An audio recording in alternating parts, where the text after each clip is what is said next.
জামায়াতের সাথে আপনাদের এই জায়গাটা কি, যেহেতু মনে হয় শিবির এবং এনসিপি তারা দুজনে মিলে আওয়ামী লীগকে নিষিদ্ধ করে এক ধরনের জয় নিয়ে বাসায় ফিরলো, বিএনপি সেই জয়ের ভাগিদার হতে পারলো না, ওই জায়গা থেকে যদি একটু বলেন এই ক্ষোভ বা এই হতাশা বিএনপির আছে কিনা, যে বিএনপির আসলে একদম দৃশ্যমান কোনো জয় নাই এখন?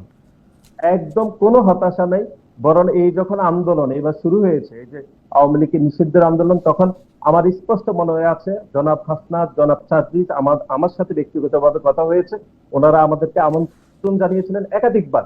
আমরা বিনয়ের সহিত সেই আমন্ত্রণ তাদেরকে ফিরিয়ে দিয়েছি। আমরা মনে করছি আওয়ামী লীগকে বিচারিক প্রক্রিয়ার মাধ্যমে নিষিদ্ধ করা হলে সেটি অনেক বেশি শক্তিশালী হবে, সেটির গ্রহণযোগ্যতা থাকবে। এটি আমাদের দলের পক্ষ থেকে বারবার বলা হয়েছে। আমরা মনে করছি এরকম একদম বিশৃঙ্খল মব তৈরি করে যদি একটি রাজনৈতিক দলকে নিষিদ্ধ করা হয়, সেটির স্টেবিলিটি খুব বেশি স্থায়ী হবে না বলে আমরা মনে করছি।